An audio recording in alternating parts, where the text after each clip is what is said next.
Hey folks, this is Erman Brody with Ermantourage. Once again, if you are joining us for the first time or if you've joined us in the past, we do a lot of our events nowadays on Zoom because currently we're quarantined, unfortunately, due to the virus. But just because we are quarantined doesn't mean we can't continue to network, to be engaged with each other, and to just be among the creative community. Today, we have a good friend of mine, Jodi Binstock. She spoke for me last year at an event in the summertime, and she's back with us again via Zoom. Jodi's credits include Black Summer on Netflix, Z Nation on SyFy. She also is a director and writer. She directed a thriller I'll be watching, starring Janel Parrish of Pretty Little Liars. A lot to talk about. And what's really cool is she's just an open book, I think. So give it up for Jodi Binstock. Silent clap. Everyone's clapping. I see everyone's clapping. That's a good thing. How you doing today, Jodi? I'm well. Thanks, Erman. Thank you for asking me to be a part of this. Of course. It's always good to have you. I love your energy. How are you staying sane and how are you staying sane and creative, if you are staying creative during this time? Yeah, the first few weeks were very challenging, but I got the opportunity to do something, really creative for me. I edit as well as direct and produce, and I got to edit about a 40-minute thing with Jason Robert Brown. I don't know if anybody knows who he is, but he's a Broadway composer. And he did this amazing 40 minutes of his own material with his musicians in their houses and with Shoshana Bean and Ariana Grande. And I got to edit it, and it was so great. You should check it out. It's I'll put the Facebook group. It's Subculture, what is it? Subculture New York. Subculture NYC. It's phenomenal. Anyway, it was really a pleasure to work on, and I got to edit from my own house, so it was great. Amazing. It looks like you're staying proactive and productive, Jodi. I read it in your bio. This is something I want to point out. So I don't know how old this bio was written, but it says you're proud to be a part of you're proud to be one of the 7% of female Helmers in Hollywood. Has that changed recently, or is it changed a little bit over the last year, to be honest with you? There's it's uncanny how many female directors there are and how many female directors get a shot, at a grasp at the brass ring. And I think it's gone up a little bit thanks to companies like FX, which there was a great documentary done not too long ago about females directing in Hollywood. Of course, the name escapes me. But the head of FX did some work inside the company, and when it was brought to his attention that he didn't hire any female directors, he's the first one who said, okay, by next year it's 50-50, no matter what. And they changed the whole landscape for everybody else because people didn't want to be put to shame. So people are finally letting women take a crack at it. And for me, it was, I got an opportunity to direct action, which most women never get an opportunity to do. So that was pretty extraordinary when I got to do Z Nation. But yeah, so that's been an amazing thing to see the change. And I think it's really been on the heels of the Time's Up movement. Of course, there was the Me Too movement, which was still around, and we're dealing with it every day. But I think the whole Time's Up thing, that it's time that women and minorities got a chance where we haven't in the past. And it's changing, I think, in every industry, thank God. I know it's hard for white males right now, but there will be a balance. Eventually there will be a balance. Balance is always good, that's for sure. If we can dive back just a little bit. So you graduated from NYU, you worked in theater as well as commercials. What did you take from each kind of part of the industry that helps you as today, director, producer, writer? Directing theater was really, I think, great for me to cut my teeth on, because I learned in the school of Elia Kazan and Harold Clurman and some of the great theater directors of all time. And their focus on how every single thing has to come back to intention and has to come back to character really influenced me throughout my career. Approaching material that way, in that, you know, it doesn't matter if it's just a bit part or if it's a scene without any dialogue, that it's always got to come back to what's the intention of the moment, what's the intention of the scene. And that I learned in theater.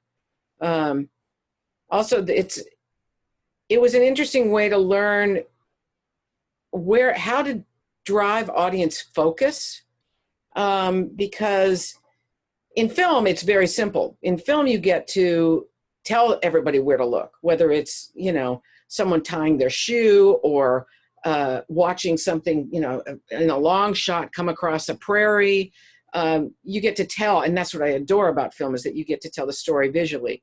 In theater, it's very different because you have to direct the eye via lighting and staging. And I think all those things were building blocks for me in how to stage. And my first break really was in film and television was getting the Disney Directing Fellowship.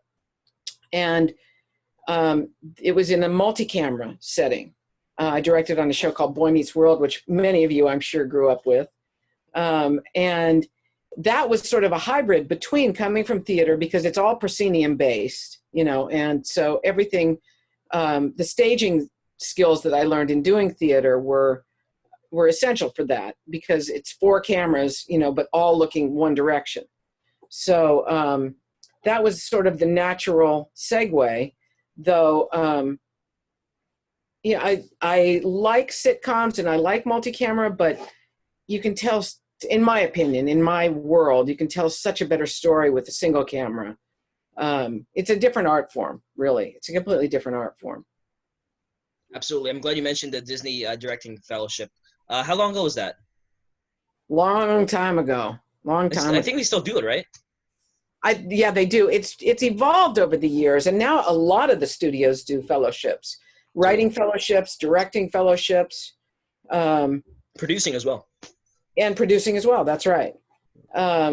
So that specifically was the only entree that women had at that time. And it was all multi-camera, you know, not single camera. So you take what you can get, baby. Absolutely. Jodi, I can talk to you all day. It's great to catch up with you, but we do have some audience questions. So I'm Sure. going to go ahead and segue to those folks. Up first, we have Allie, then Jesse. Allie is a fellow director, so let's go with Allie. Actually, directing is probably the one thing I don't do. I'm so sorry. No, you're not alone. You're not alone. My bad, girl. I write. I've known you for a while too, and that's totally wrong with me. Happens all the time. I'm primarily an actor and writer, and thank you for mentioning the writing fellowships. I'm actually gearing up to submit to all those right now, because they opened yesterday and this following week. And I'm so glad to hear, Jodi, that you've had such a great firsthand experience with sort of the benefits of the gender parity movement in this industry. It's always wonderful to hear stories like that and hear you championing the next generation as well. So the question I had for you is on the writing track. Can you talk a little bit about your journey to getting your first TV writing credit and how you built that into further television and film writing credits? Sure, I'd be happy to.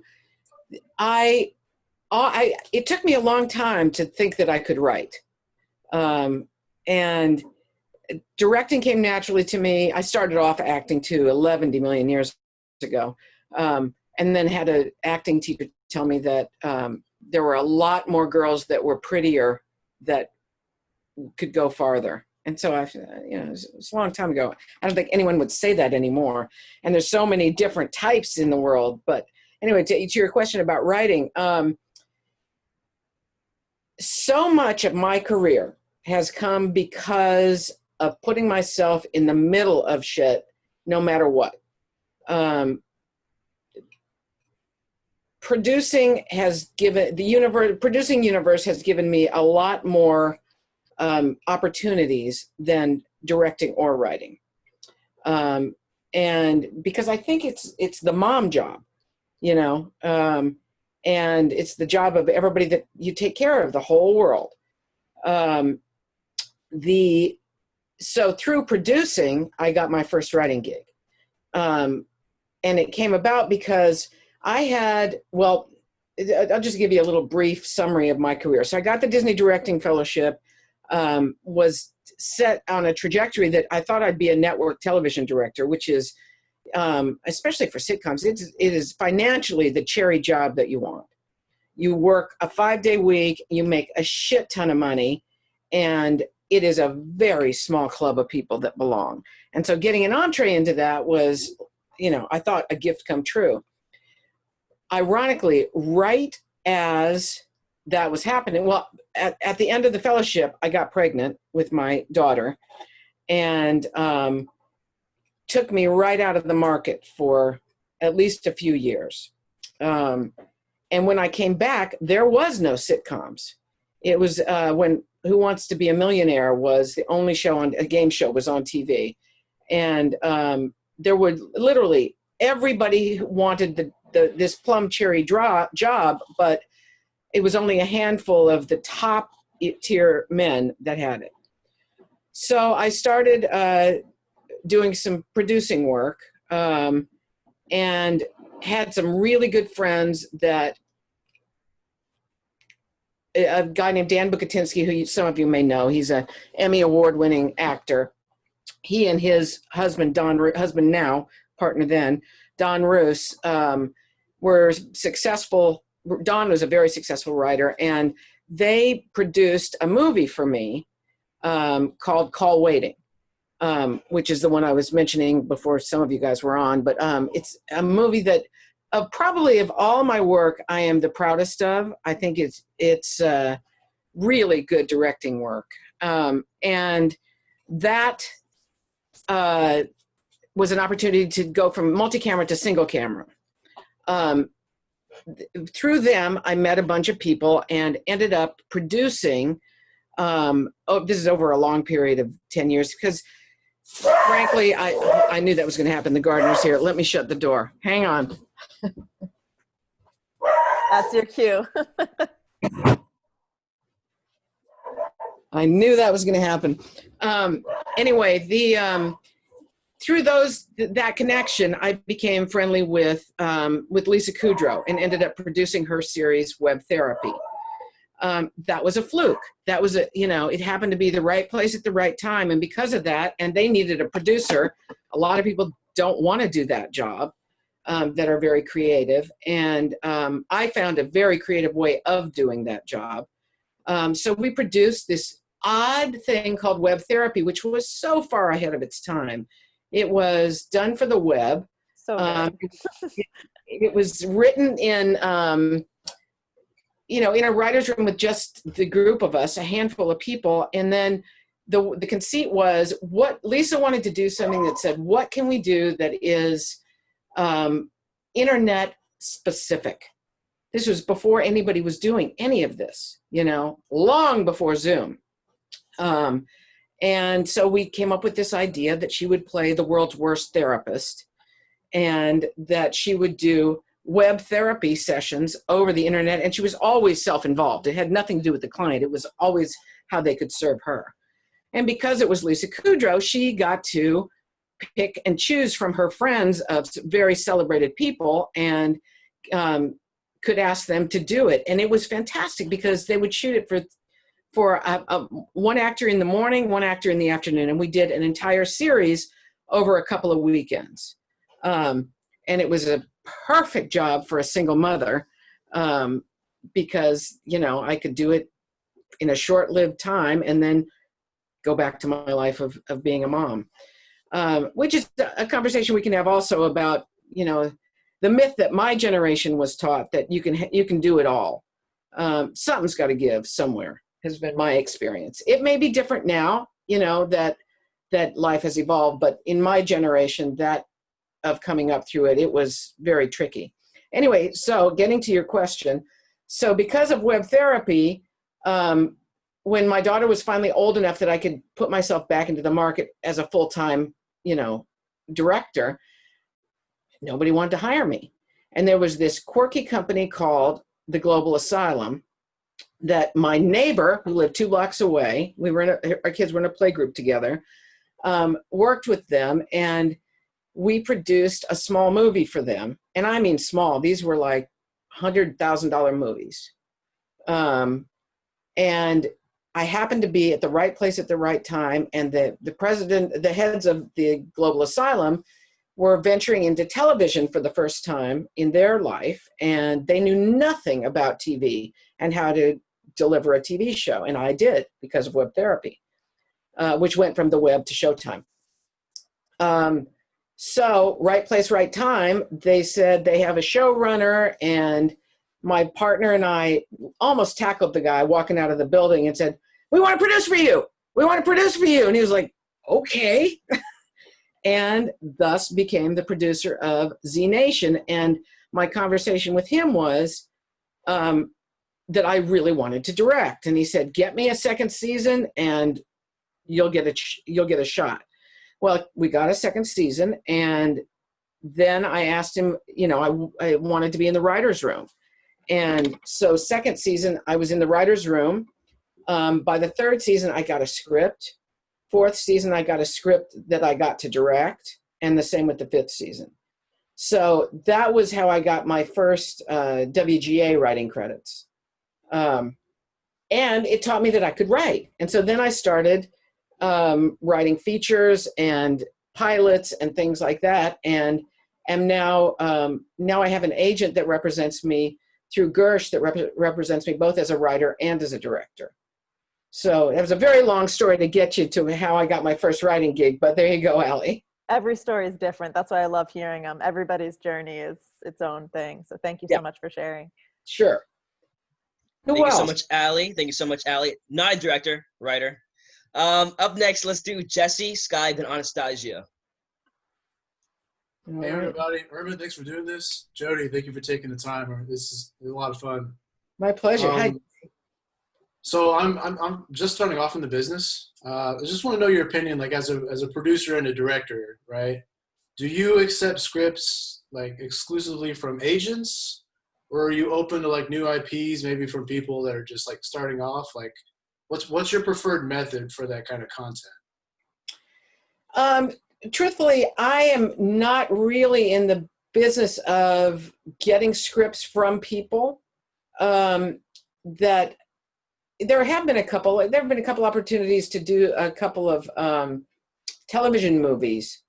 And at one point we were looking, my producing partner and I were looking for some horror, some genre stuff, and also some Christmas stuff. And so, we went on Ink Tip and stuff like that, and actually accepted scripts from other people. But to be honest, at this point in my career, I'm trying to get my stuff out there and get the opportunity to direct what I've written primarily. So that's sort of that answer. Makes sense. Thank you so much. Sure. Good to see you, Jesse. Thank you so much for asking your question. Let's do Anastasia next, then I think Giselle. So Anastasia, you're up. Where's Anastasia? I'm looking for her. Hi. There Sorry. you are. Trying to multitask. Hi. Oh, it's such a pleasure to see another female woman trudging forward and directing for all of us that want to follow in your footsteps. So thank you very much. Girl. Woo, woo. And boy. I like boys. I know, it's awesome. It is awesome. You talked about the Disney Fellowship already, and you sort of touched on this, but my question was related to directing for hire, which the fellowship would lead to, or some of those opportunities versus writing your own material. Because I have always been advised that to get a really great directing job, you sometimes really need to just write your own material. So what are your thoughts on both of those different types of processes, and do you have a preference either way? Well, that's a complicated question because, as I mentioned, directing a script I wrote on Z Nation had to have been the best, the most fun I've ever had, because you create it in your brain and then you get to realize it. And I think that's really such a pleasure to be able to do. As people starting out, I have a friend who's a director of photography named Michael Goy. When I went to make Call Waiting, who said to me, I said, Mike, I really want to make a movie. I really want to make a single camera thing. He said, basically, stop talking about it, make a movie. You just have to make the movie.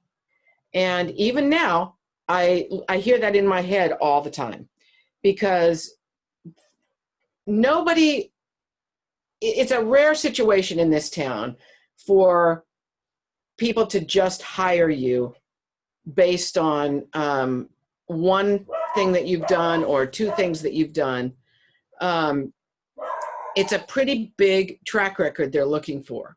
When you go to do network stuff, it's a different story. It's very interesting. Network and cable and streaming are, though the same craft, are very, very differently looked at by executives.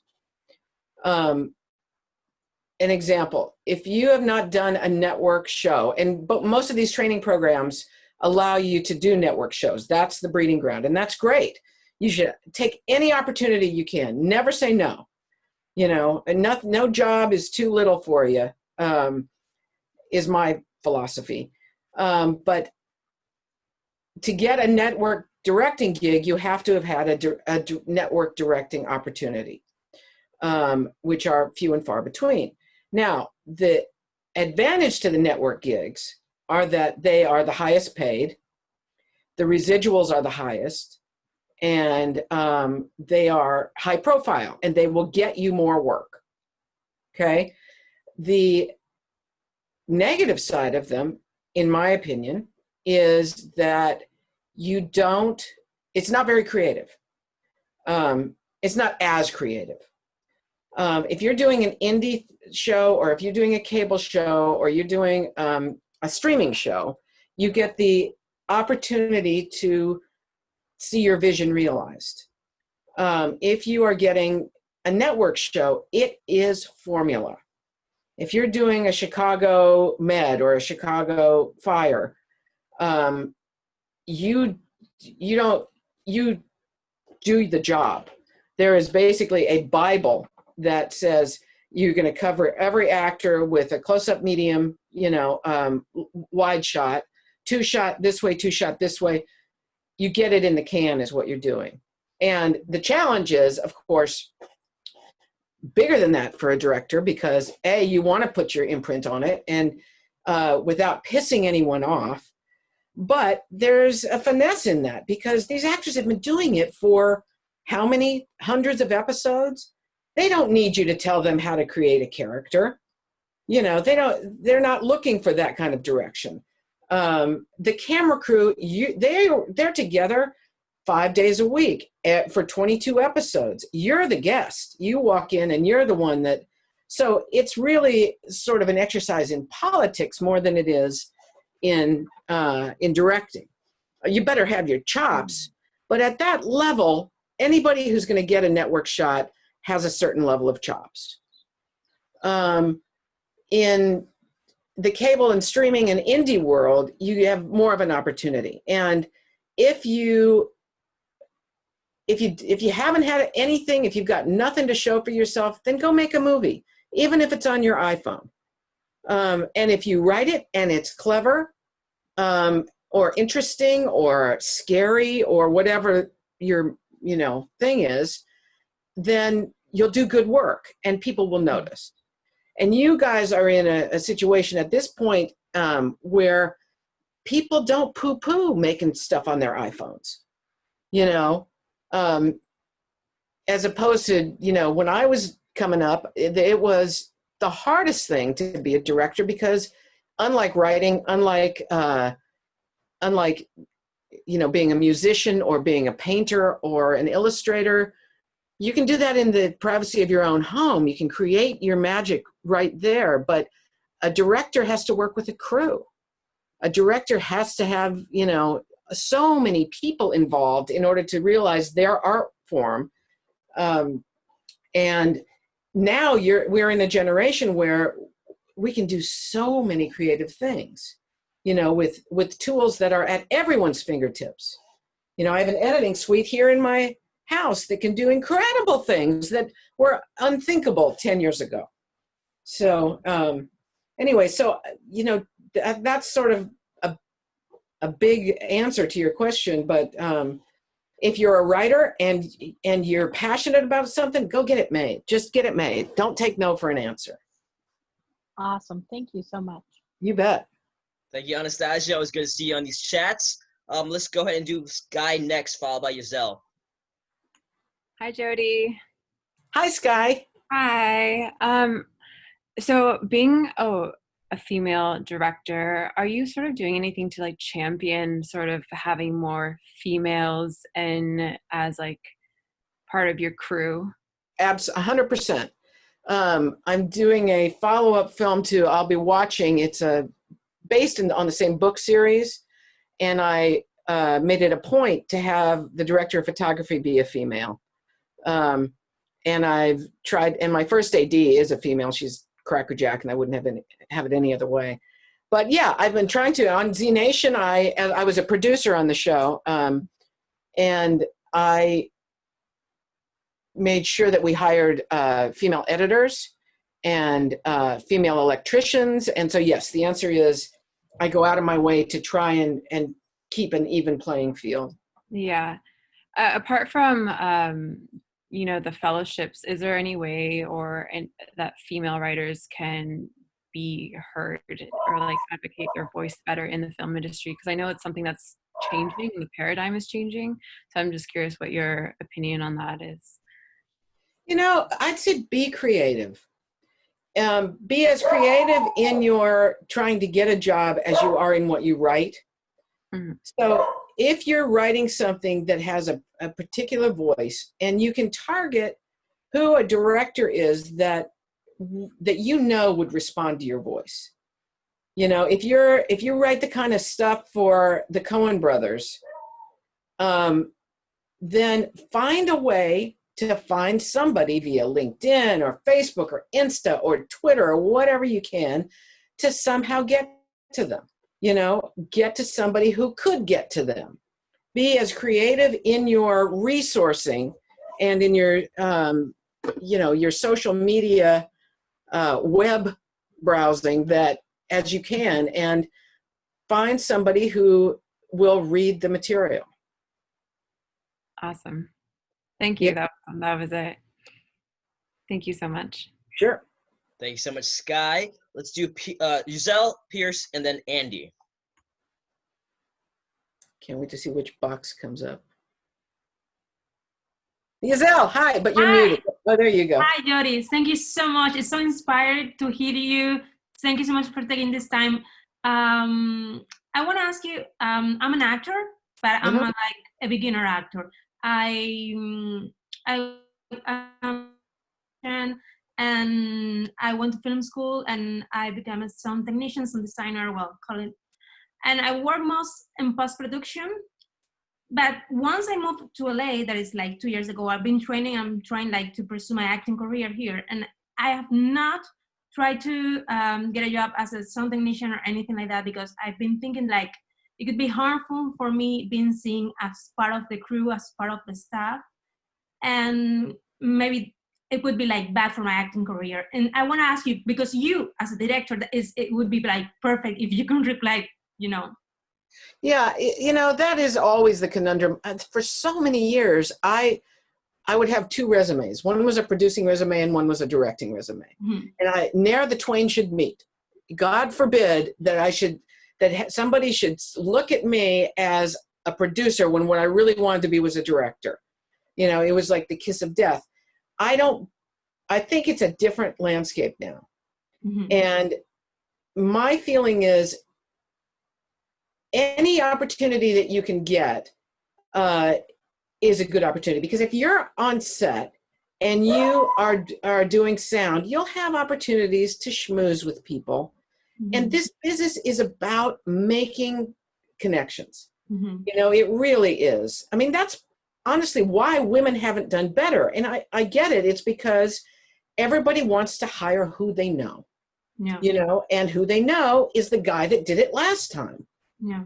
And so my opinion is, if you can get on set, like I know that on both Z Nation and Black Summer for so many seasons, there were people that were stand-ins that we got to know as producers, you know, and they were terrified that all they'd ever be looked at was as a stand-in. Yeah. And at first they were.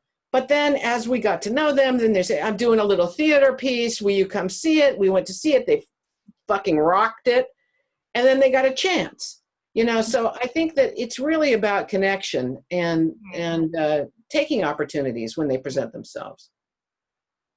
Okay, so I should focus more in the positive part of it. Right. And try and get some sound work. It gets you on a set. You get to watch other actors. And I'll tell you, as an actor, there's nothing more educational than watching other actors do their thing. What they are great at, and the great ones are so great. And you know, you'll learn nuance of film acting, and especially if you're a boom operator or something, and you're right there watching them, you'll learn so much. Yeah. Okay. Thank you so much. Sure. Thank you, Zell. Let's do Pierce, Andy, Tosh. Here's Pierce. All right, I'm right here. Hi, Pierce. Hi, how you doing? Thank you for taking the time out to talk with all of us. It's really inspiring. I come from the world of animation. I've done live action short films as well, but my main bread and butter, at least at the moment, is producing animations, illustrations. But I found myself always in the chair of directing and producing as well. And one thing I always like to ask, people in the industry is, what were some low points or some really difficult challenges that came up as a producer or director, and how did you manage to overcome these things? Because I realize sometimes the best thing that we can learn from is like the bad points during a production rather than the hard stuff. Yeah, exactly. The hard stuff. There's a lot of it. It's definitely a career of ups and downs. There are some huge producing challenges. I think the biggest producing challenge I had was as a producer, not personally, but as a producer, was on the Black Summer set. There were we were shooting in Calgary, and there were all these horrible forest fires that were going on. If you remember 2 years ago, 2 summers ago, up in the Northwest, there was just terrible, terrible fires. And the smoke was so bad that it was toxic. And I had to make a decision as a producer to call it, which sounds like, oh, duh, that's what you do. You take care of the people first. But the reality on this particular show was it was so low budget that taking a day down cost $100,000, and you don't get that back. And it was a crapshoot as to whether insurance would cover it under something called force majeure, which I'm sure you guys have heard that term right now, because all the productions are wondering if insurance are going to cover the force majeure. It's an act of God, with this COVID thing. And that was tricky, making that call. But ultimately, I made the call because you couldn't breathe. How can you work if you can't breathe? True. So that was the hardest one. And then, there have been so many personal successes and failures. I think the hardest pill to swallow, I'll be completely frank with you, was that I am part of 3 or 4 people that are the reason that Black Summer is the success that it is. And Netflix decided to not use me as a producer on this recent season. And that was hard. That was really hard. When you create something and you are part of the reason it is the success that it is, against so many people saying this is going to be a huge failure. and it was a huge success, and then you're not asked back, that's tough. That's tough. Wow. Yeah. So what have I learned from it? That, you know, the business is vast, and sometimes the universe gives you exactly what it's supposed to. And for me, the way that looked is I have been saying for 11 million years that I'm a director, and yet I keep taking producing work. And to, you know, sort of riff on what I was talking about before, not that people only looked at me as a producer, but when you're producing, you know, 13 episodes, it's full time.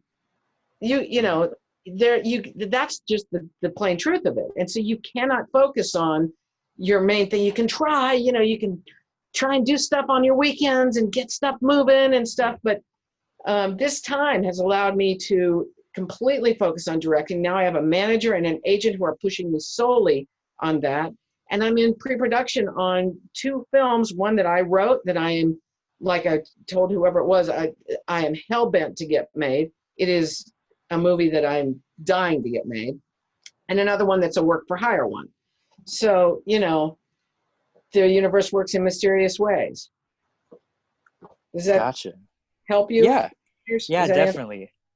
Yeah, because I mean, kind of just to make it brief, I've dealt with so many different like issues in the middle, personal or like dealing with the crew themselves. Because even in animation, working remotely, that's something I was doing way before the quarantine went down.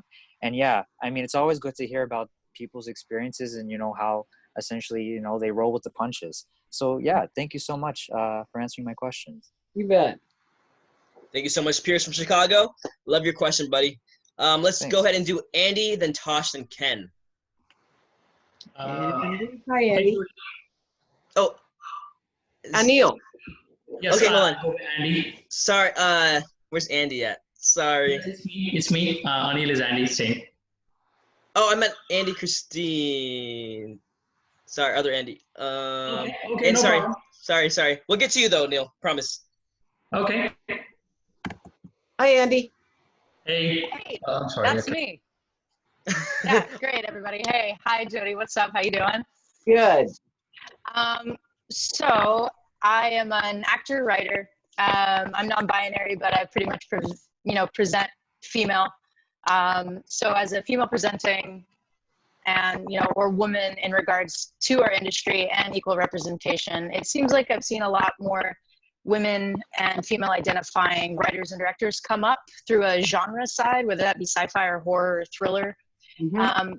Was that your experience? Did you feel like maybe it was because it's a bit more of a niche that you could kind of get in almost through the back door, or was it, an equal experience to the mainstream approach?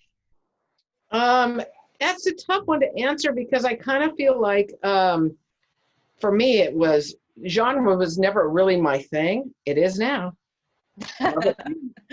But it wasn't organically what I gravitated to. And so, yes, it was backdoor for me. But I do think that is a place where independent thinking goes on. If that sort of answers your question, because people will allow more broad thinking in that way than they will, on network or big budget stuff. So, I mean, in theory, what you suggest seems accurate. Okay. But I don't have any proof, Right. I mean, your career is, there's some proof in there, I'd say, right? Yeah, that's true. That's true. Okay, great. Thank you, Jodi. You bet. Thank you so much, Andy. We're gonna go ahead and do Tosh, Ken, Charlita, Kim, Sophia. Don't Tosh, forget Anil. He got left and Anil. out. Yeah, we'll get to Anil. Let's do. Go ahead and do Tosh. Hi, Todd. Hey, what's up? How you doing? I'm good. How you doing?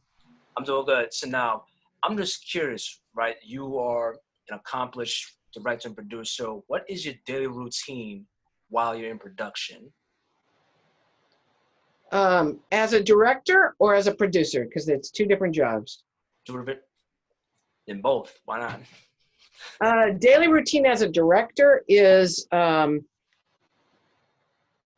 get up before everybody else, way early, and make sure that you know your shots for the day. Review everything that you're doing that day. Review the scene that it came from and the scene that you're going into, so that there is continuity in your brain of where in time you are, because as you know, we shoot out of order completely.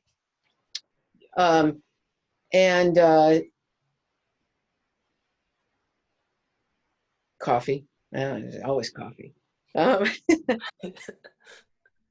you get to set, and the first thing you do is, the first thing typically I do, I will ride to set with the DP and the first AD typically.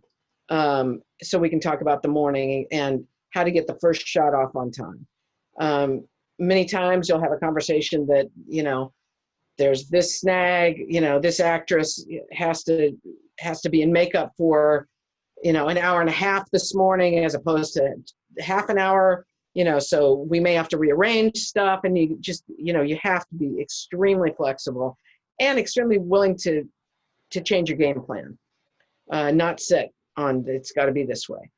Unless you're on a gigantic budget film, and then you can do whatever you fucking well please, because they'll do whatever you want. That has not been my, I've not had that luxury, but I would love to. As a producer, first thing you do is show up on set. Typically, I believe that the producer should be there at first call. Not all producers do, but that's just my philosophy. So there I'm at first call, always there to answer questions for anybody. I'll stop by the makeup trailer and say good morning to everybody. This will now be happening in face masks. Yeah.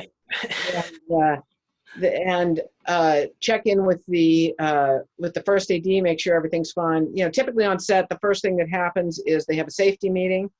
You know, if there's anything that needs to go on, then you participate in that. And there's always somebody that's got 10,000 questions for you. So as a producer, it's just being present and being on set as, you know, as much as you can. Does that answer your question? I mean, that's only showing up. So the day is random, you know, it depends on what you're doing during the day. But 6 hours after, you know, first call is always the first meal. That's across the boards. That's the rules. And then I've never been on a set that has worked less than 12 hours unless it was for a specific reason. So 12 hours later, it's a wrap and you go home. Okay, yeah. Thank you, Jodi. Like, I'm Sure. an actor, so I'm curious on like what's like for you guys on the other side. Yeah. As an actor, it's a little more luxurious. You get to go in and have somebody pamper with your face for a few minutes and, you know, rest while you're drinking your coffee, and then while the rest of us are running around like chickens with our heads cut off to be ready for you. All right, that's cool. Thank you, Jodi. Sure. Good to see you, Tasha. You were here with us the entire day for our Zoom session. So, my man, thanks for sticking with us for like 8 hours. Up next, we'll do Ken, Charlita, Kim, Sophia. Where's Ken?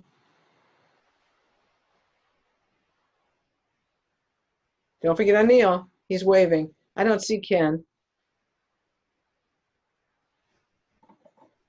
Hey, I think Ken's no longer here. Okay, we're gonna, if he's come back, we'll go back to him. Let's do Charlita, Kim, Sophia, then of course Anil. Yeah, Let's yeah, go with yeah. Charlita I've been next. waiting for this. Yeah, thank you, Irman. Oh, I've been okay, we can go with Anil next if that's cool with you guys. Yeah. Can you guys hear me? Yeah. Yeah. Jodi, I mean, you're an accomplished producer and director. I've seen some of your, work and all this stuff. I've seen your Wikipedia and all, and you're extremely successful. I come from Asian Indian background, but I've been living in this country for the past 2 decades. From where? I come from Asian Indian background, but I've been in this country for about 2 decades right now. Okay. Hold on a second. I'll put my microphone so that you don't have any echo. Feedback. Yeah, it's a little weird. Sorry about that. So I'm we are doing very well in our careers. But the reason I stepped into, I mean, I've decided to kind of try my luck at writing is in about 2-3 years ago, I started giving out, about 3-4 years ago, I started giving out some of the plots to major Hollywood studios like Marvel, and then DC Comics and Universal Studios and all these big companies through my Twitter account. I was just trying to test my waters to see if my work is worthy to be made as a film, and they all picked up those films, and they made those films, and they ended up becoming huge blockbusters. I'm talking about, did I give a dialogue version? No, but I gave the plot summary and some of the important dialogues and the trailer for each film. So it's like for each film, I gave it as about 7 or 8 tweets with the sequence of the events and all, because I've been a passionate movie goer, and then I watch all the films, and because of that I got a gifted talent as well to weave the stories. So the stories that I gave out, plots, are Avengers Endgame, Avengers Infinity War, and Alita, Aquaman, and Ant-Man versus Wasp. And after that I told them that if any of them kind of end up clicking big, and if you make them and if you end up clicking big, I'll reach out to you guys, and I want to be part of your scripting team for your upcoming movie. And I did reach out to them, and I did reach out to these publicists of these big producers, right, directly. And obviously, they asked me to kind of present a trailer and all, which I did, and I've been waiting for the response. I don't know if they're going to really call me or not. It's been like more than 6 months or 9 months. So it's my plot. Trust me. I mean, I swear on my kids. Okay, Avengers Endgame, Avengers Infinity War, and Hobbs and Shaw, and the latest Men in Black, Alita, and all this, because I got this ability to kind of weave different stories. So now, after this happened, and after I came to know that it's all my work, and what I did was I started kind of taking some screenwriting classes and all that stuff, because even though I'm a gifted writer, I've been giving out some of the plots to some of my star friends back in India, and they all became huge blockbusters in India. So that's when I decided that why don't I kind of try writing over here, right? And then, but before I really wanted to write full-fledged, I kind of wanted to give out few plots to see if they really work big. If it's really worthy to step into this industry by leaving out, because I'm in my early 40s, I got kids, and my wife and I both work. So this is not our official careers, right? So now, once I took all the screenwriting classes and all that stuff, right? And I've been hearing a lot of stories that it's extremely difficult for people to break into Hollywood. It's next to impossible.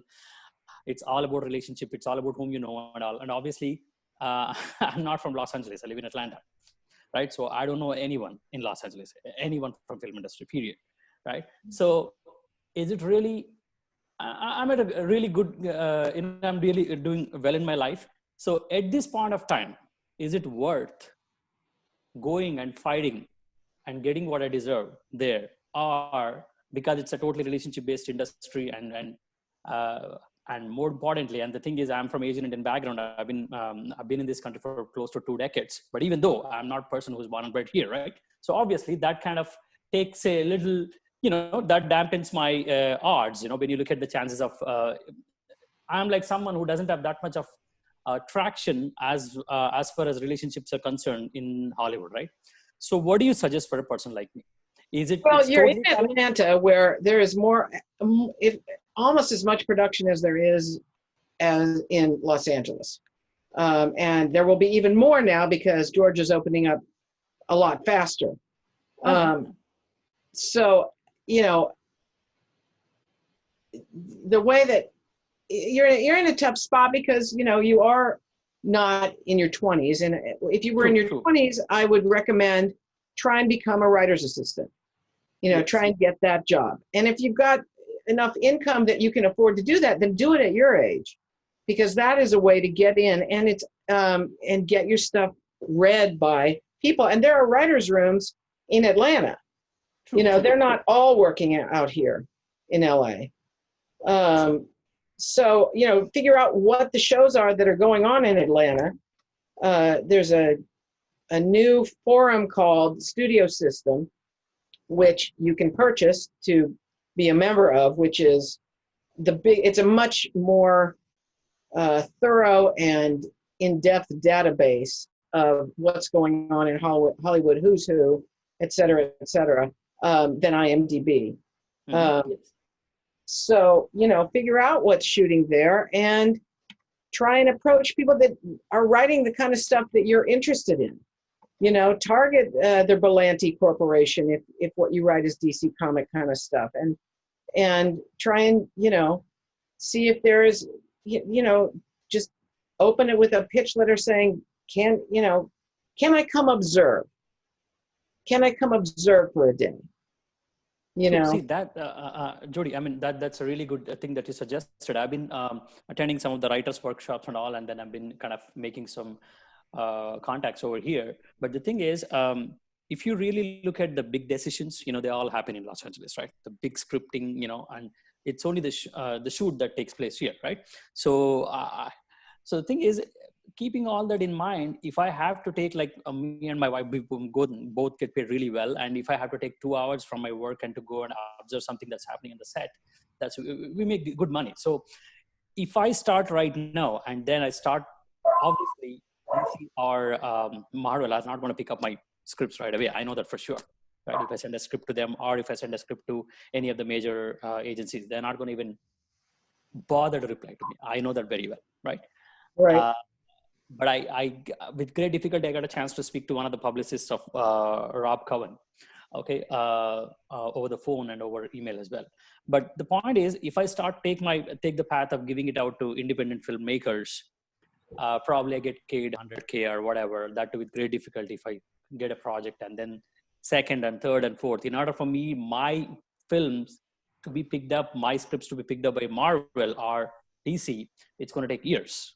Right? Let's be practical, right? Let's be practical, right? Or it may never happen in my lifetime, right? I mean, so is it worth it? That's only an answer that you can answer. I you know, how much you want to risk, how much it matters to you. If it's a passion for you that you cannot not do it, then you got to go after it. But I can't really consult on what you should do in your personal situation. I don't think. Okay. But it's totally, I mean, if the talent is there, the cream will rise to the top, no matter whether I have absolutely. But you also have to apply yourself 100% of the time. You know, it's not something that flukishly can happen, you know, avocationally, but this is a business built on people that are hungry for it and that have to do it. And if you are one of those people, you'll find a way to get it made. So it's not totally that. It's not totally ludicrous. No, it's about passion and you got to have the goods. You know. Yeah. Obviously, because the thing is, see, Anil, sorry, Anil, email me so we can continue the conversation with you, because I do gotta go to the other attendees here. So thank you so much for your time, Anil, and email me. You have my email, so just hit me up, man. Thank you. Yes, sir. Yes, sir. Let's go ahead and do Charlita, Kim, and Sophia next. Okay. Hi, Jodi. Hi, Charlita. So I just have a couple of questions for you. My first one is, what do you think is the biggest misconception about female filmmakers? Like, what do you think is the excuse that's been made about us as to why we're not having the opportunity to direct and produce at at scale?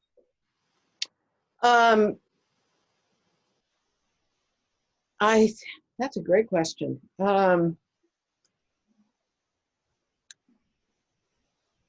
I think probably it's that we don't have the track record. You know, that's what I've encountered so much, is that people say, but can you do comedy? Can't you do comedy? I remember hearing, what's the woman's name that directed Wonder Woman? Patty Jenkins. Thank you. That she was told, you know, by the studios, she's never done a $50 million project. Well, who the fuck has? How many people have? 5, you can count them, you know, I mean, so it's having somebody take the risk. And I think that ultimately what's going to change is that that female executives are starting to run the show more. They're getting more of an opportunity.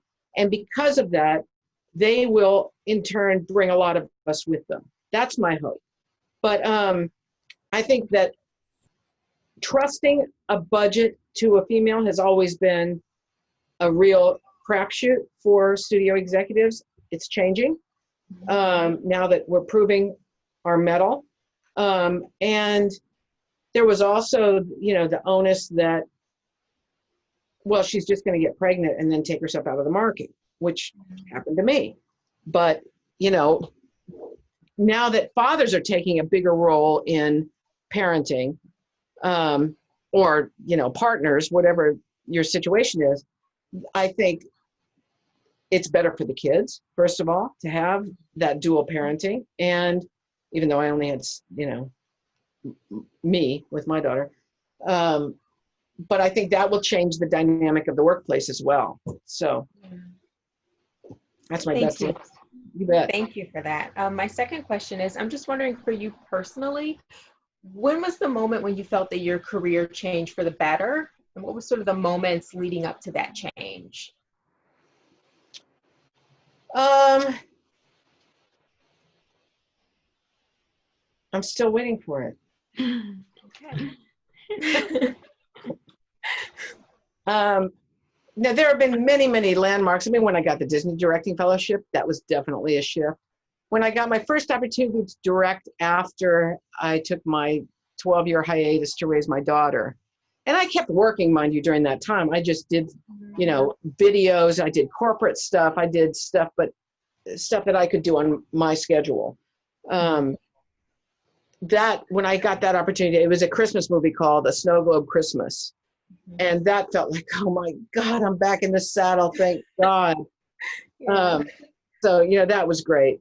But ultimately, I think it's the next one. It's whatever's the next one. And I think the next one for me is this movie that I've written and am hell-bent determined to get made called Sib Trip, #SibTrip, which is a movie that I wrote and will see made in my lifetime. That by me. That's awesome. I'm a multi-hyphenate like you, so I love your fire and I love your passion because I think both are important. Like the way that you're like, let's do it. I love that energy. So thank you for having that and for communicating that to our group with such candor and sass and all that energy. I love it so much. My pleasure. Thank you, Charlita. We're going to do Kim, Sophia, Andrea, then John and Carolyn. So let's go with Kim next. Hi, Kim. Wait, you're muted. You're muted. Wait. There you are. Good. Because I was cussing you out, but that didn't get heard, so we're good. Thank you for doing this. So very nice to meet you. So my question is, you were talking about the networks versus the streaming. I am writing an unscripted reality show, law enforcement based, and I was wondering if that also meets that same criteria as far as how you compared the two, and if so, which one do you think I'd have a better chance at? My preference is to make a a reality show versus a competition, but it actually could go. Oh, you just broke up a little bit. I lost you a little bit. Knowing that they're going to do what they want to do with it, I would. Oh, you got me again? Yeah. Better? Okay. Yeah. So I would actually be willing to sell it either way, but my preference would be the docuseries. And I was wondering what angle you think I'd have better luck at going with the streaming or with the network, or is there really any difference Streaming. when it comes to unscripted? Streaming, 100%. Okay. Their network, that's a pecking order. Like when you see, I think Armand, you had said something about this in your questions to me, that you see so many different levels of producers, on credits. You see that there's the EP, and then there's the co-EP, and then there's the supervising producer, and then the co-producer, and then producer, and then script story editor. And there is actual pecking order in writing of working your way up the chain. And so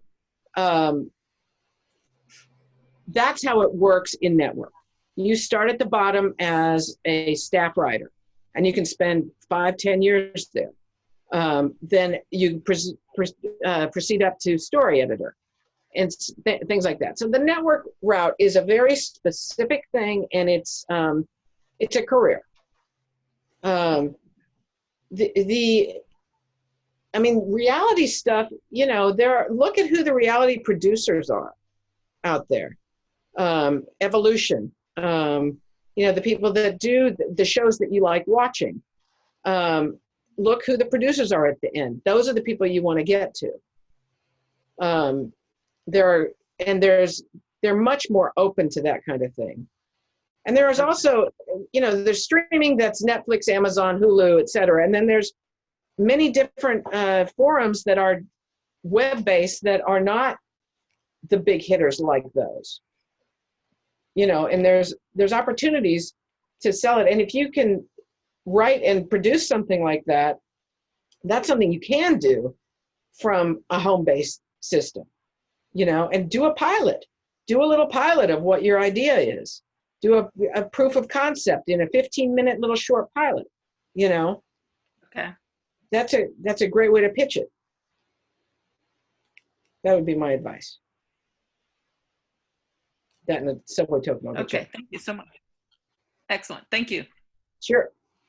Thank you so much, Kim. Up next, we're going to do Sophia, followed by Andrea. Sophia, you're up. Hi. Hi, Sophia. So I'm a film student right now. I actually used to study arts management, but I really wanted to work my freshman year. And one of my professors said that I should take a look at producing and try that. So I've been interning at a production company for the past 2 years. And which one, can I ask? I'm sorry? Which one? Crystal Sky. Okay. And that's really what I want to continue doing. I really want to get into producing more. And I'm graduating next year, which is exciting, but I was wondering, what would be your advice on getting started in the industry? Absolutely take advantage of this being your last year and interning. If you've been working at that place and you've got a certain amount of credit with them, see if there's another place you can work at. Ask them, say, under the guise of I'm in school, and I want to get as much experience as I can. Is there anyone else you can recommend that I could get another, experience with? Your first opportunity coming out of college or film school, you've got a great advantage in that you can, since you're getting paid buckus, you can call your shots. You can decide where you want to work. So figure out who is doing the kind of work you want to do. What are the projects that you've loved the most? If it's genre and it's Blumhouse, then go to Blumhouse and see if you can work as an intern or as an entry level there. And then just work harder and faster and more efficiently and smarter than everyone else. Just put in the extra hours. Think when you're not getting noticed. Ask what you can do instead of just sitting there waiting for them to give you something to do. Ask what you can do. See what someone's having a hard time with and saying, can I help you with that? That's how I notice people, whether it's, in an office situation or on set, is when they go the extra mile and they show that kind of commitment. Okay, thank you so much. Sure. Thank you so much, Sophia. Good to meet you. We're going to go ahead and do another 15, Armand. Okay, and Norris, we're going to do Andrea, John, Carolyn. Okay. Can you guys hear me okay? There you are. Hi, Andrea. Hi. Thank you so much for being here with us. I really appreciate it. Sharing your Saturday with us. I know there's nothing else to do, but it's just really nice. And so one of the first things, also I wanted to mention that, I also come from a theater background, and when you said intention, that word just hit me, because I feel like you have a lot more sort of freedom with theater, but there's a very also precise intention with film. I think that's really cool, kind of comparing the two in that way. And, you know, like what you said, like the eye contact and where to direct it, you know, I think that that's also every little specific counts. So, yeah, I just really love that you mentioned that. So also coming from a director producer kind of background, this is like you know, the first time you learn a lot of things, right? Having your first film, you're directing, you're producing. And I was like, yeah, I want to film in this 1800s house that I know nothing about. And I guess I'll hire an electrician, but I'll just have him come that day. And so apparently we like blew out the circuits of the house, and we're renting this house. And I'm like, oh my God, we broke a historical house. Like, what's going to happen? Are they going to sue me? And I'm freaking out, like flipping out. Cause I mean, I think 20 at the time, you know, like I'm a kid directing and all this falls on me. And I was just like, oh my God, like what's going to happen? And so I don't know how we ended up fixing it, but anyway, everything fell into my plate. I was trying to, you know, problem solve, and we ended up getting a generator who I knew a friend had one. I had my dad pick it up. You know, it was like all this That's like called producing, sister. Yeah, so I was like, I want to ask, like, have you had a situation where you're just like everything fell into your lap and you're the one who has to fix the problem? Absolutely. Pretty much every day on set. One of my favorite UPMs, a guy named Mark Dahlstrom, says that there is inevitably one thing that will go wrong every day that will cost you an hour. Yeah. Every single day. And I think that's probably true. Oh yeah, there have been, you know, so many things where I remember on Z Nation, we were, the showrunner had this idea of doing this green foam that there was some kind of explosion. I forget the storyline at this point, but there was some kind of explosion at a plant or something, and this green foam leaked out into the world, and our heroes had to trudge through the green foam, and it sounds great on paper. Yeah. And when we got there, we had done several tests with the foam, but on the day, the foam went crazy and overtook the entire building, and you couldn't breathe. It was intense as all get out. You couldn't breathe, and then you have to bring actors into it, and they're like, I'm not going in there, you know. I am not breathing that. There is no way. Yeah, so yes, I have had the world fall apart on me. You know, everything from something technical like that to an actor breaking an ankle. Oh, wow. On Z Nation, when we were, I mean, on Black Summer, Jamie King tripped, hurt her ankle, finished the take, but then she was out for a week. What do you do? She's in every scene. So we rewrote, you know. Wow. That's part of the joy of what we do, you know, is solving those problems and finding it and not letting it freak you out and go, oh no, I'm just gonna go to bed. Okay, well, what are we gonna do? Yeah, that's the part of the that I love, is the problem solving. Exactly, the problem solving. And I think it's fun because you get to think on your feet, right? And it's kind of like the world could be at your resource. You just have to think, how do I access it? You know? Yeah, exactly. So, but so what did you do with the foam then? Did you just like scratch it, or? No, we found that we were adding too much water. Okay. And so they took it down some, and you know, it was a trial and error kind of thing. And eventually, and we did short takes, very short takes. Gotcha. So we bring the actors in all covered up, and then ready, everything was ready. You know, we had already slated it, everything, and then we bring the actors in, and so they just had to perform and then get out. So it was tricky. Wow. Yeah. Thank you, Jodi. I appreciate it. I love learning about these stories. Yeah, there's some great stories. Thank you so much, Andrea. Always good to see you, of course. We're going to do Carolyn next. Okay, where is Carolyn? Carolyn should be talking right here. Hi there, Carolyn. Now? Hi there. Hi. Okay. I would love your words of wisdom in the progression to really directorship. And just like someone, it's very few people that one day say, I want to be an actor and just show up on set and they know everything to do, right? Some people have that light and ability, but still we work at that craft. Just like and it's one thing to go to film school and it's another thing to just be on set. So because I have my eye on directing, I knew I couldn't just show up. I've been acting for many years, but done a lot of Hallmark films, done a lot of indie, and I paid attention. On the big sets, I paid attention. And so your concept of, get on set, say yes, and do and be available, I did that. So then I was given an opportunity to executive produce. So I put the money up, but I said, if I'm putting the money up, I want to be on set every day and learned. Then I went, okay, now I'm not so willing to put all my money in.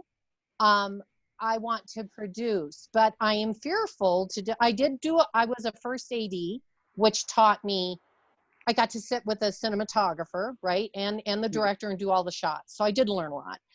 But I am fearful to just raise my hand for directing because I feel you have to understand lighting enough. You have to understand cinematography enough. You have to understand all of your crew members enough to direct. Right. I've got the actor part down. I can, and I have been able to direct before, but to really be competent, I'm wondering, do I need to do the work and do all these other crew positions?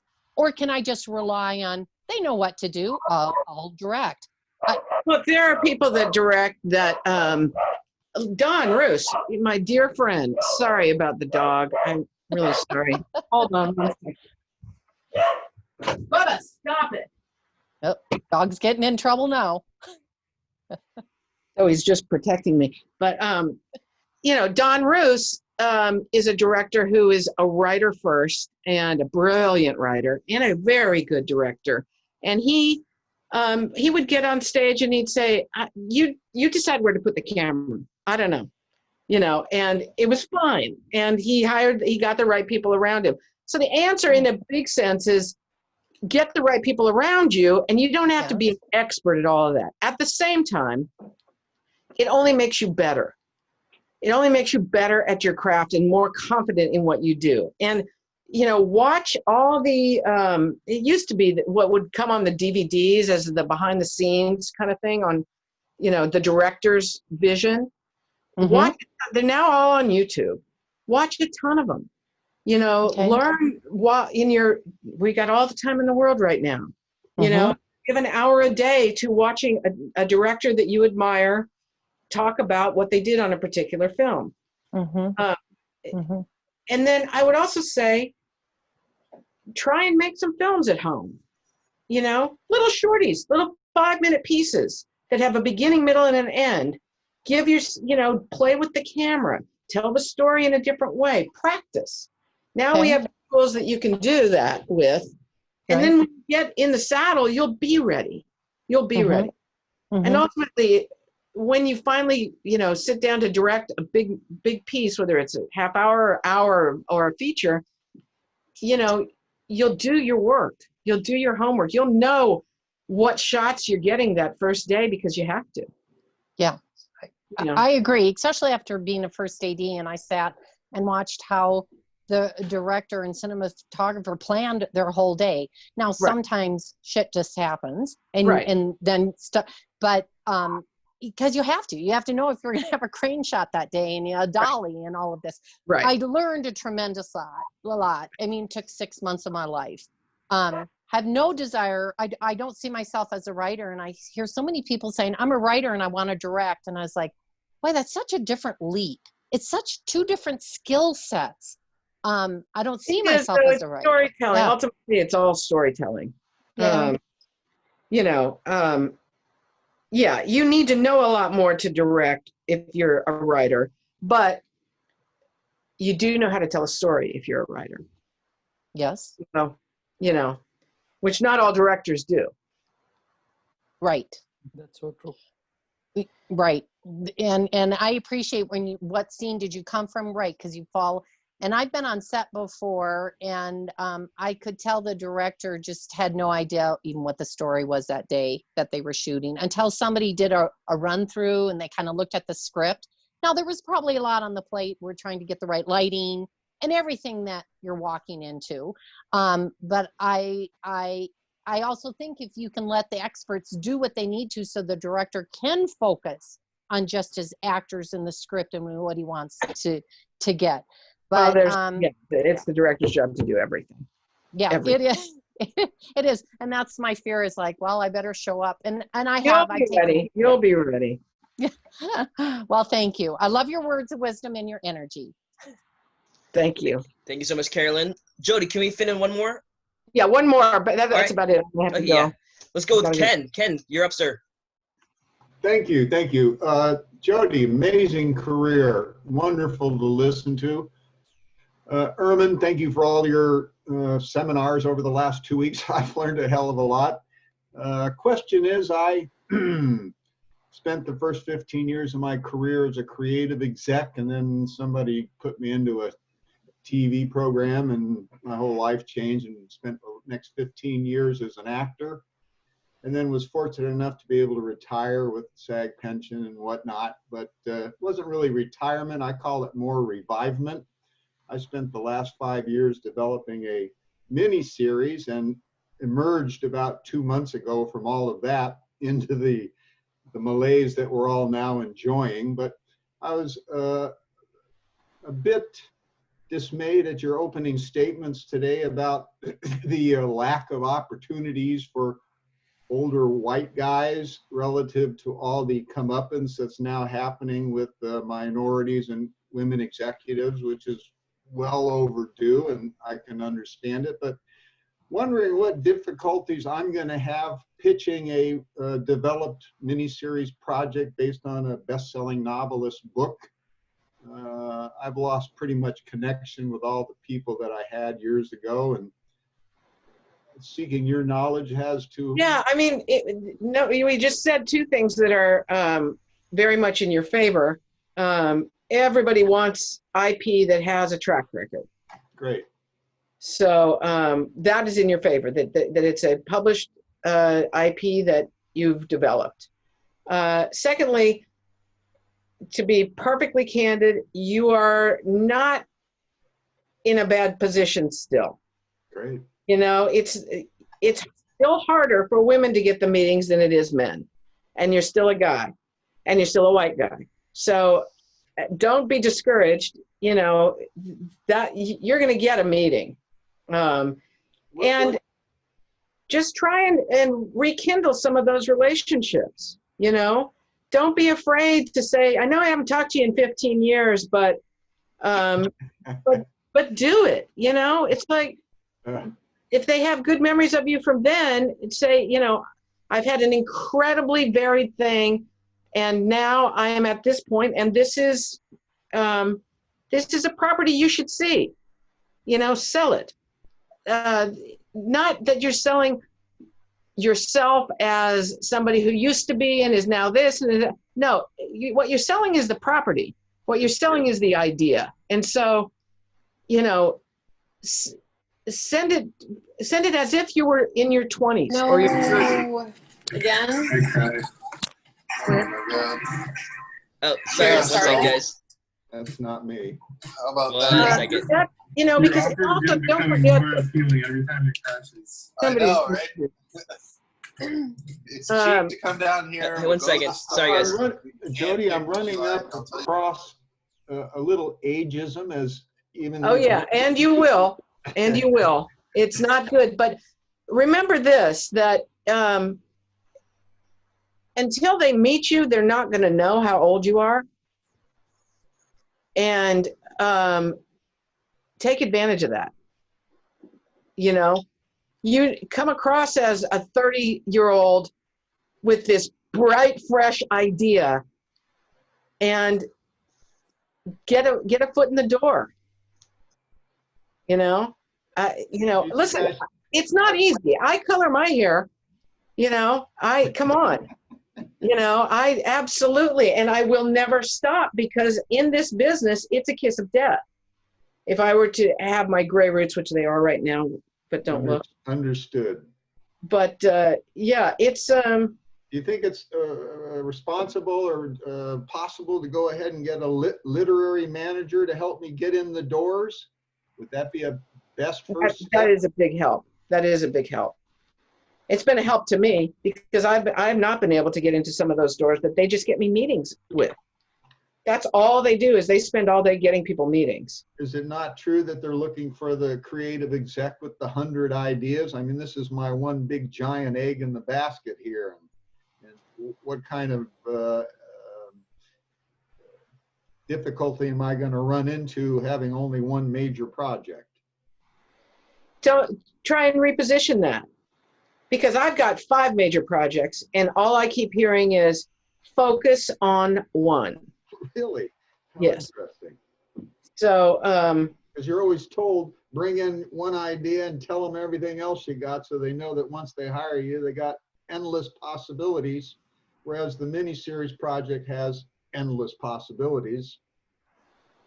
Well, but that's what you're, I don't know. I don't pretend to know, but if you got one idea, then that's what you should sell. And are you looking to be hired as a staff writer, or are you looking to make this project? Looking to make the project. So that's what it's about for you. It's not about whether or not they want to hear 4 or 5 other ideas, because that's not what you're selling. You're selling this one. Very true. Good insight. Yes. And position it that way. Say, I can tell you that the things I've been thinking about for the last 10 years, but this is the one, Is there a road, is the avenue open to heading towards exec producers with my track record? Yes, and also some of those executives, those network executives that you used to know. Yeah, well, most of them are retired. Okay, well, I very much appreciate your wisdom, and but if they've retired, they may still have their hand in it. Their daughters and sons may be coming up behind them. And you can get to them and say, give me your honest opinion about this. And if it's fucking good, then they're going to tell somebody about it. Got it. Thank you so much. Sure. Go for it. I wish you luck. Thank you so much, sir. Jodi, it's about that time. We all appreciate you being here today. Everyone give a round of applause to Jodi. My pleasure. It's been really fun. And I wish everybody great luck. If I only see you once a year, hopefully I see you in 2021. Right on. It's been a pleasure. And once we get out of this, actually, when we get out of this quarantine. It's really great that people have an opportunity to ask questions of people that I never did. And I think it's wonderful that what you're doing. Thank God for Zoom. I wish I invested in Zoom. Well, when we get out of the apocalypse, Jodi, hopefully I see you again. Right. I've been prepping for the apocalypse for 5 years. Remember? Well, you wrote about the apocalypse, so. Yes, indeed. All this is coming true. Yes.